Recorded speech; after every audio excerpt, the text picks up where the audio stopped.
आम आदमी पार्टी का गठन भ्रष्टाचार के खिलाफ लड़ाई के साथ हुआ था, लेकिन विडंबना देखिए कि सीएम अरविंद केजरीवाल समेत आम आदमी पार्टी का पूरा कुनबा भ्रष्टाचार के आरोपों में ऐसा घिर गया कि अब इस दलदल से निकलना पार्टी के लिए एक तरह से चैलेंज हो गया है। आपको दिखाते हैं भ्रष्टाचार की पूरी क्रोनोलॉजी और वो किरदार जिन पर करप्शन के आरोप लगे और अब वो जेल में सजा काट रहे हैं।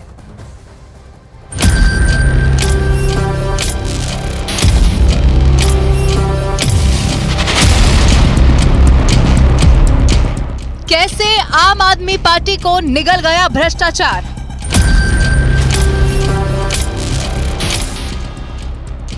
कैसे कट्टर ईमानदारों पर हुआ ईडी का प्रहार।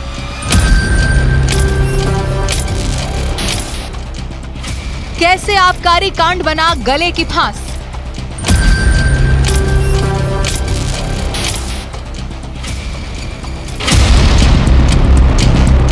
इस दिन की कल्पना शायद ही कभी की गई हो कि सीएम अरविंद केजरीवाल ने जिस पार्टी को भ्रष्टाचार के खिलाफ एक बड़ी मुहिम बनाकर शुरू किया था, उसी पार्टी के नेताओं पर भ्रष्टाचार के इतने आरोप लगेंगे कि नौबत सीएम अरविंद केजरीवाल की गिरफ्तारी तक आ जाएगी।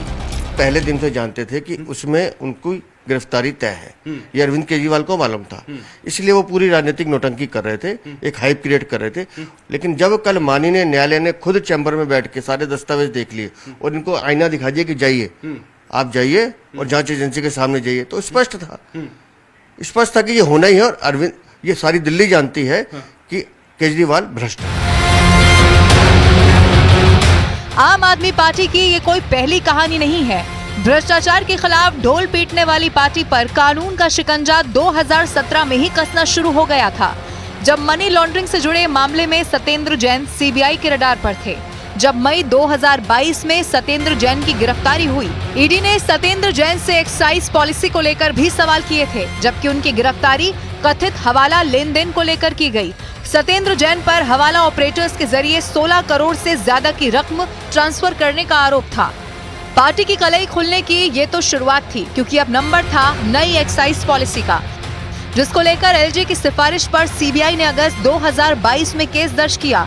पैसों की हेराफेरी का मामला था, इसीलिए मनी लॉन्ड्रिंग की जांच के लिए ईडी ने भी केस दर्ज कर लिया, जिसका नतीजा ये हुआ कि मार्च 9, 2023 में दिल्ली के डिप्टी सीएम मनीष सिसोदिया को गिरफ्तार कर लिया गया।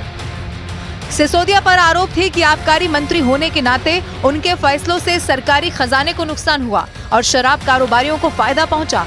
इसके बाद नंबर आया आम आदमी पार्टी के कद्दावर नेता संजय सिंह का। ईडी की चार्जशीट के मुताबिक आरोपी दिनेश अरोड़ा ने संजय सिंह से मुलाकात की थी। संजय सिंह के कहने पर दिनेश अरोड़ा ने दिल्ली चुनाव के लिए फंड जुटाया था और 32 करोड़ का चेक सिसोदिया को सौंपा। इसके बदले संजय सिंह ने दिनेश अरोड़ा का एक मामला सुलझाया जो आबकारी विभाग में पेंडिंग था।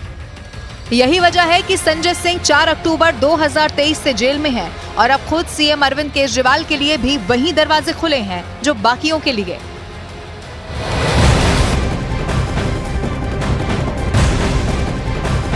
और justice Sanjiv Khanna, justice MM Sundresh और जस्टिस बेला त्रिवेदी की बेंच दिल्ली सीएम अरविंद केजरीवाल का मामला सुनेगी। ये बड़ी खबर आज की आप देख रहे हैं। सबकी निगाहें सुप्रीम कोर्ट पर बनी हुई कि सुप्रीम कोर्ट इस पूरे मामले में क्या करता है, और आम आदमी पार्टी को खुद अब राहत की अगर उम्मीद है तो वो सुप्रीम कोर्ट से है। स्पेशल बेंच है, वो इस मामले में सुनवाई करने वाला है और 3 जजों की ये बेंच है, justice Sanjiv Khanna, justice MM Sundresh और जस्टिस बेला त्रिवेदी, जो कि सुनवाई सीएम अरविंद केजरीवाल की जो उनको रिलीफ चाहिए, जो इंटरिम रिलीफ चाहिए, उस पर सुनवाई कर सकते हैं। हालांकि कल ही आम आदमी पार्टी की कोशिश थी गिरफ्तारी के बाद सीधे पहुंचा जाए सुप्रीम कोर्ट और सुप्रीम कोर्ट इसे rare of the rare case समझ के इस पर सुनवाई कर दे, लेकिन सुप्रीम कोर्ट ने ऐसा नहीं किया। आज सुबह जो चीफ जस्टिस चंद्रचूड़, उन्होंने कहा कि आप स्पेशल बेंच के पास जाइए, वो सुनवाई करेंगे।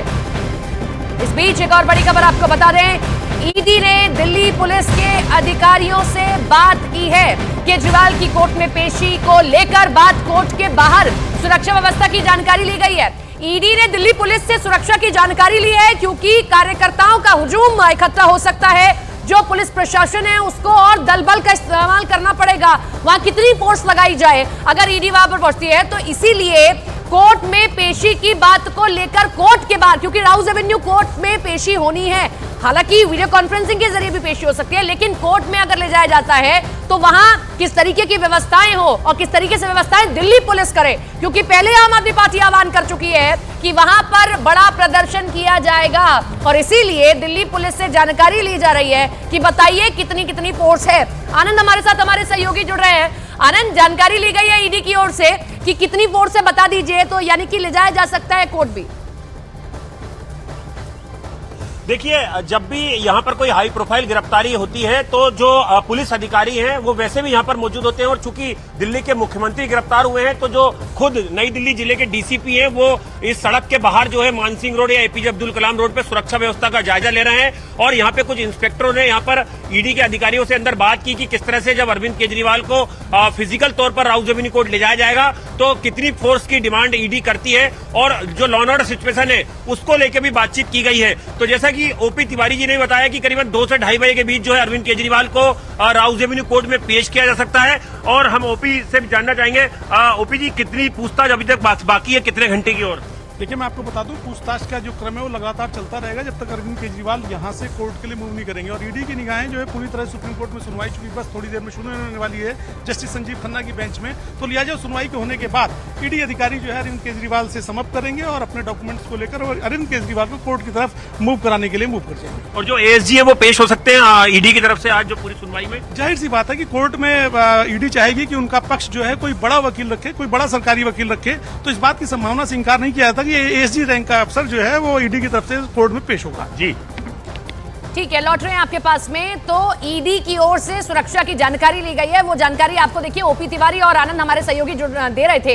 लेकिन इन सबके बीच में केंद्रीय मंत्री अनुराग ठाकुर ने दिल्ली सरकार पर जमकर निशाना साधा। अनुराग ठाकुर ने पूरी कार्रवाई को कानूनी बताया और कहा कि दिल्ली के विकास की बात करने वाले, दावा करने वाले लेकिन सिर्फ भ्रष्टाचार किया है। क्या कहा, सुनिए जरा।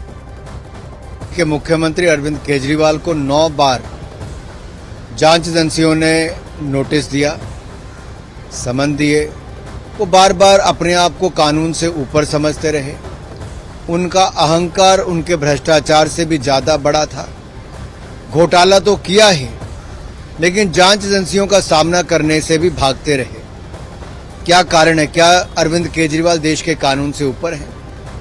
क्या उनको डर है? वो जांच एजेंसियों में क्यों शामिल होने नहीं गए? और ये पहला समय नहीं, इससे पहले भी सत्येंद्र जैन हो, संजय सिंह हो, मनीष सिसोदिया उनके उप मुख्यमंत्री हो या इनके बाकी मंत्री हो, इनको भी जेल में जाना पड़ा। इनके बहुत सारे वरिष्ठ कार्यकर्ता, इनके सहयोगी, इनके एडवाइजर जो लीकर स्कैम में जेल गए हैं, सुप्रीम कोर्ट से लेके अन्य कोर्ट ने उनको राहत नहीं दी है। क्या अरविंद केजरीवाल कानून से ऊपर है? मेरा सबसे बड़ा सवाल तो यह है, क्या वो इतने बड़े हो गए कि आज देश के कानून से ऊपर हो गए? और इस वक्त की एक और बड़ी खबर आपको बता दें कि किस तरीके से केजरीवाल की गिरफ्तारी पर सुप्रीम कोर्ट में सुनवाई हो रही है। स्पेशल बेंच ये सुनवाई कर रहा है। केजरीवाल के वकील ने जल्द सुनवाई की मांग की है। ये बड़ी खबर आप देख रहे हैं।